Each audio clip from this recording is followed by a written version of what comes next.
Hello everyone, welcome to my channel one step to success. कैसे हैं आप सभी फ्रेंड्स। तो जैसा कि आप सभी जानते हैं, हम डेली यहाँ पे आप लोगों की छत्तीसगढ़ शिक्षक भर्ती की तैयारी करा रहे हैं। आप लोग के हमसे सीरीज सेशंस प्रोवाइड करा रहे हैं।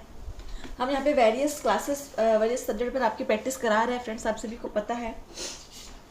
और आपका जो हमारा सब्जेक्ट रहेगा वो है बाल विकास एवं शिक्षण शास्त्र। तो आप किसी भी एग्जाम की तैयारी कर रहे हो, अगर आपके सिलेबस में शिक्षण शास्त्र का सब्जेक्ट है तो आप बिल्कुल यहाँ से तैयारी कर सकते हो। ठीक है, चलिए वेट ना करते स्टार्ट करते आज का सेशन। और हमारा पहला क्वेश्चन देखिए क्या है।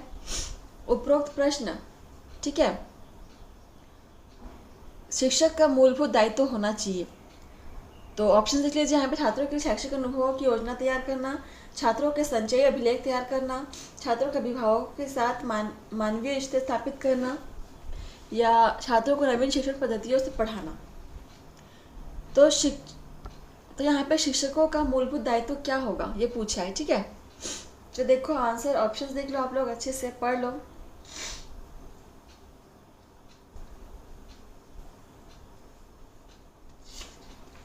तो देखिए यहाँ पे शिक्षक का मूलभूत दायित्व क्या हो जाएगा। छात्रों के लिए शैक्षिक अनुभवों की योजना तैयार करना। ठीक है, option first is correct. Question number 12 देखो यहाँ पे शिक्षक का सार्थक एवं प्राथमिक उद्देश्य है। सो ऑप्शन है छात्रों को गृह कार्य देना तथा उसकी नियमित जांच करना, छात्रों के अनुभवों को अधिकाधिक संवर्धित करना, या छात्रों का मूल्यांकन करना, या छात्रों के लिए पाठ्य सहगामी क्रियाओं का नियोजन करना। चलो देखो क्वेश्चन आंसर करो।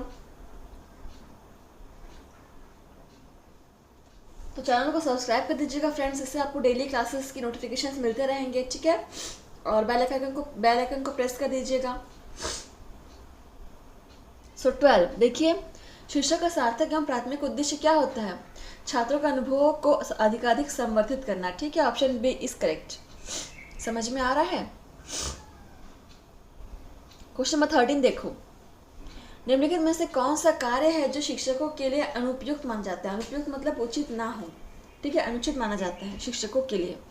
तो ऑप्शन है छात्रों के माता पिता के व्यवसायों से अनुचित लाभ प्राप्त करना, छात्रों की उचित देखभाल करना, पाठ्य पुस्तकों का अभिलेख तैयार करना, या छात्रों के दैनिक पाठ योजना तैयार करना। तो आंसर तो बहुत इजी है, दिख ही रहा है आंसर यहाँ पे। एक शिक्षक को उसके स्टूडेंट से, छात्रों के माता पिता के व्यवसायों से कोई लाभ प्राप्त नहीं करना चाहिए। ठीक है, तो ये गलत हो जाएगा। Option A is correct. ठीक है, क्वेश्चन नंबर 14 देखिए, शिक्षक का विद्यालय में सर्वोच्च कार्य है। सो ऑप्शन है यहाँ पे छात्रों का मार्गदर्शन करना, छात्रों का मार्गदर्शन संबंधी प्रबंध करना, छात्रों की उचित देखभाल करना, या छात्रों का उपचार करना। तो शिक्षक का विद्यालय में सर्वोच्च कार्य क्या होगा। वैसे ये सभी कार्य यहाँ पे उचित है, लेकिन सबसे ज्यादा महत्वपूर्ण कार्य कौन सा होगा आपको ढूंढ के बताना है।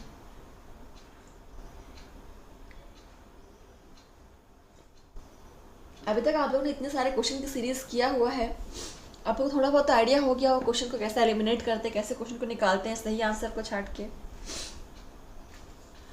सो देखिए क्या होगा इसका राइट आंसर। शिक्षक का विद्यालय में सर्वोच्च कार्य होता है छात्रों का मार्गदर्शन करना। ठीक है, ऑप्शन ए इज करेक्ट। इसको नोट कर लीजिएगा, कहीं पे इंपॉर्टेंट पॉइंट है ये।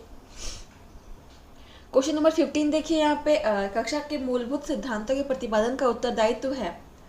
तो किस पर रहता है। छात्रों के कक्षा के मूलभूत सिद्धांतों के प्रतिपादन का उत्तरदायित्व प्रधानाध्यापक पर, शिक्षकों एवं छात्रों पर, केवल छात्रों पर। चलिए देखिए, तो कक्षा के जो मूलभूत सिद्धांत होते हैं उसको प्रतिपादन के लिए सिर्फ केवल शिक्षकों पर भी उत्तरदायित्व नहीं रहता है, सिर्फ छात्रों पर भी नहीं रहता है। उस क्लास के, उस कक्षा के छात्र और उस कक्षा के प्रधान जो शिक्षक है उन पर रहता है। ठीक है, तो शिक्षकों एवं छात्र दोनों पर रहता है। Option C is correct. Question number 16 देखिए यहाँ पे, आप निम्नलिखित कथनों में से किस प्रकार की कक्षा को प्रजातांत्रिक मूल्यों से ओतप्रोत पाते हैं। ठीक है, तो इसमें पूछा गया है कि आप यहाँ पे कुछ ऑप्शंस दिए गए, उनमें से किस प्रकार की कक्षा को आप प्रजातांत्रिक मूल्यों से अधिक देखेंगे आप। ठीक है, तो ऑप्शन है छात्रों कक्षा के सभी सदस्यों के साथ अंतःक्रिया के समान अवसर प्राप्त हो, छात्रों को नियमानुसार नियंत्रण में रखा गया हो, छात्रों को पाठ्यक्रम संबंधी अनुभवों को ग्रहण करने की स्वतंत्रता हो, जो केवल एक छात्र समूह को ही निर्णयात्मक स्वतंत्रता प्रदान की गई हो। देखिए प्रजातांत्रिक की बात कर रहा है तो ध्यान दीजिएगा, यहाँ पे पढ़िएगा अच्छे से क्वेश्चन को, फिर आंसर कीजिएगा, ठीक है। देखिए अच्छे से पढ़ लीजिए आप लोग ऑप्शंस को।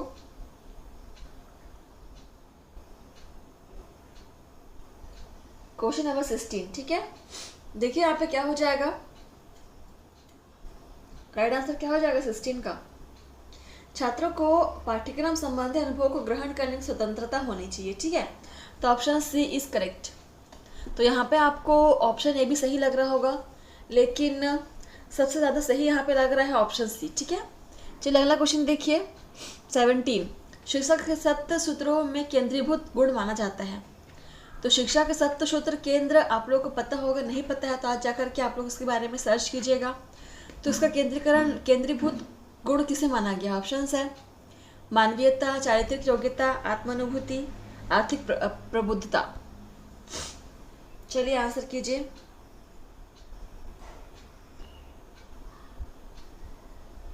देखिए 70 का राइट आंसर क्या हो जाएगा, ऑप्शन ए, ठीक है। शिक्षा के 7 सूत्रों में केंद्रीभूत गुण जो है वो मानवीयता का माना जाता है। चलिए क्वेश्चन नंबर यहाँ पे 18 देखिए, वर्तमान भारत में एक उत्तम शिक्षक का प्रमुख कर्तव्य है कि वह बालकों में आज्ञापालन की प्रवृत्ति का विकास करे, शैक्षिक क्षमताओं की वृद्धि करे, आलोचनात्मक प्रवृत्ति का विकास करे या कोई व्यवहार आरोपित ना करे। चलिए वर्तमान भारत में एक उत्तम शिक्षक का क्या कर्तव्य होगा कि बच्चों में किन गुणों का विकास करे। तो ऑप्शन डी यहाँ पे गलत हो जाएगा। बाकी अब देखिए और ए बी सी में कौन सा आपको लग रहा है appropriate answer. Option B is correct, ठीक है। तो शैक्षिक क्षमताओं की वृद्धि करना ही एक उत्तम शिक्षक का प्रमुख कार्य हो जाएगा, ठीक है। क्वेश्चन नंबर यहाँ पे देखिए 19, निम्नलिखित लक्ष्य वर्तमान शिक्षा से संबंधित नहीं है। तो इनमें से कौन सा लक्ष्य है जो वर्तमान शिक्षा से संबंधित नहीं है, बताना है आपको। ऑप्शन देखिए, बालकों को उनके अधिकारों के प्रति जागरूक करना, बालकों को संवेदी प्रशिक्षण प्रदान करना, बालकों को स्वास्थ्य संबंधी ज्ञान प्राप्त करना, बालकों में मनोरंजनात्मक उत्सुकता बढ़ाना। तो वर्तमान शिक्षा से संबंधित कौन सा यहाँ पे नहीं है लक्ष्य। चलिए देखिए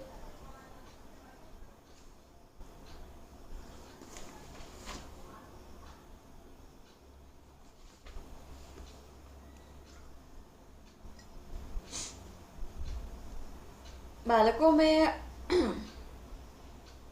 उनके अधिकारों के प्रति जागरूक करना, ठीक है। तो यही पे आपका ऑप्शन ए सही हो जाएगा।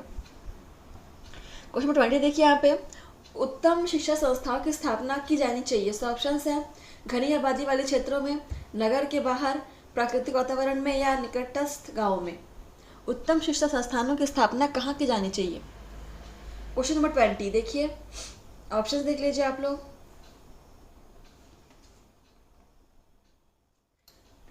उत्तम शिक्षा संस्थानों की व्यवस्था कहाँ की जानी चाहिए। घनी आबादी वाले क्षेत्रों में, ठीक है। Option A is correct. चलिए अगला देखिए यहाँ पे क्वेश्चन नंबर 21 देखिए, आधुनिक शिक्षा का वास्तविक लक्ष्य हो सकता है।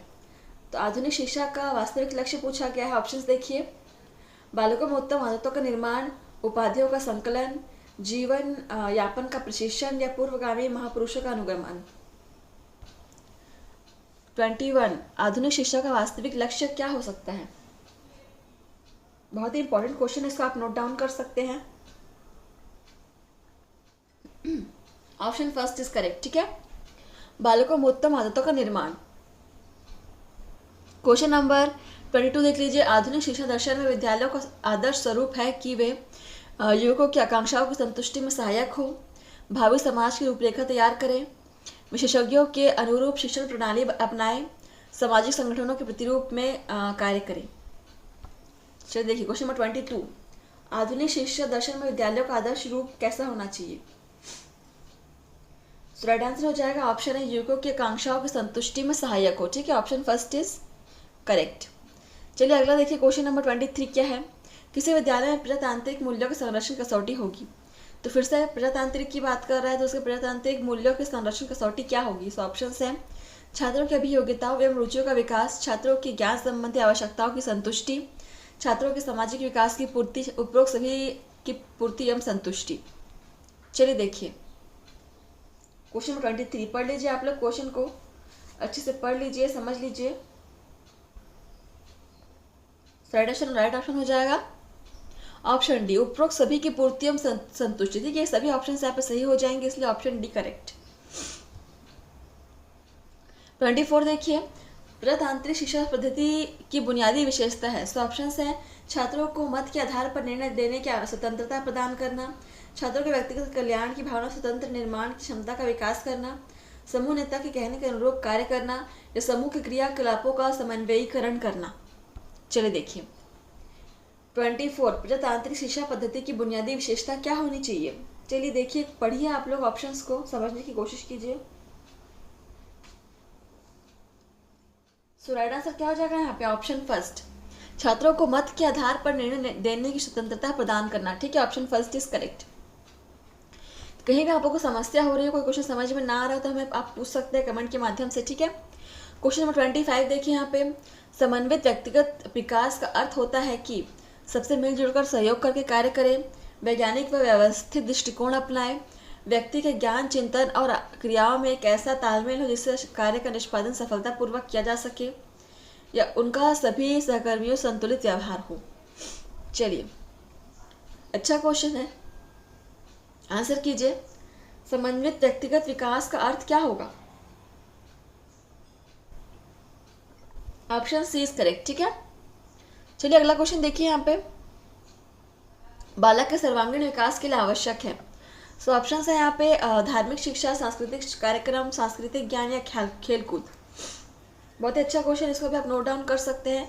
लग इजी रहा है लेकिन थोड़ा सा डिफिकल्ट होता है, ये बच्चे कई बार समझ नहीं पाते हैं इसको, इसलिए बच्चे कंफ्यूज हो जाते हैं। ठीक है, तो यहाँ पे देखिए सभी आंसर लगभग आपको सही लग रहे होंगे, लेकिन सबसे जो अप्रोप्रिएट आंसर है बालक के सर्वांगीण विकास के लिए वो हो जाएगा सांस्कृतिक ज्ञान। ठीक है, option C is correct. Question number 27 देखिए यहाँ पे, पाठ्यक्रम को अधिक उपयोगी बनाया जा सकता है। तो ऑप्शन है स्थानीय जानकारी द्वारा, भारत के इतिहास द्वारा, भारत के भौगोलिक ज्ञान द्वारा, भारत की संस्कृति के ज्ञान द्वारा। तो पाठ्यक्रम को किस विधि के द्वारा अत्यधिक उपयोगी बनाया जा सकता है? देखिए 27 ऑप्शन डी, भारत के संस्कृति के ज्ञान द्वारा। ठीक है, option D is correct. Question number 28 देखिए यहाँ पे शिक्षा के लिए उपयुक्त है। सो ऑप्शन है वर्तमान परीक्षा पद्धति, सपुस्तक परीक्षा पद्धति, सेमेस्टर परीक्षा पद्धति या वस्तुनिष्ठ प्रश्न पत्र पद्धति। शिक्षा के लिए सबसे उपयुक्त क्या हो जाएगा? तो ऑप्शन बी को तो पहले कर दो, सपुस्तक परीक्षा पद्धति तो नहीं होगा। ठीक है, तो राइट आंसर हो जाएगा ऑप्शन सी, सेमेस्टर पद्धति हो जाएगा। ठीक है, यानी साल भर में आप छोटे छोटे अंतराल में आप उनकी एग्जाम्स लेते रहिए, क्या हो जाएगा? रचनात्मक मूल्यांकन का आधार। क्वेश्चन नंबर 29, आपकी शिक्षा सफल है यदि उससे आपके सम्मान में वृद्धि होती है, उससे आपको आत्मसंतोष प्राप्त होता है, उससे दूसरों को भी लाभ मिलता है, या उससे आपको नौकरी प्राप्त हो जाती है। तो आपकी शिक्षा कब सफल होगी? आपकी शिक्षा के सफल होने के क्या विशेषताएं होंगी बताइए। क्वेश्चन नंबर 29, आपको उससे आत्मसंतोष प्राप्त होगा। ठीक है, ऑप्शन बी इज करेक्ट। चलिए अगला क्वेश्चन देखिए 30 क्वेश्चन नंबर, और आज का हमारा लास्ट क्वेश्चन है। ठीक है, देखिए क्या है, मान लीजिए कि आप अपने क्षेत्र के सबसे अधिक पढ़े लिखे व्यक्ति हैं, तब सर्वाधिक बल किस पे देंगे? सो ऑप्शन है शिक्षा के मूलभूत सिद्धांतों के प्रचार प्रसार पर, अधिक से अधिक लोगों को शिक्षा प्राप्त करने के लिए प्रेरित करने पर, या शिक्षा के विभिन्न आयामों पर शोध करने पर, या शिक्षा के महत्व पर संगोष्ठी आयोजित करने पर। अगर आप अपने एरिया में सबसे ज़्यादा पढ़े लिखे एजुकेटेड इंसान हैं तो आप सर्वाधिक बल किसको देंगे इन 4 ऑप्शन में से?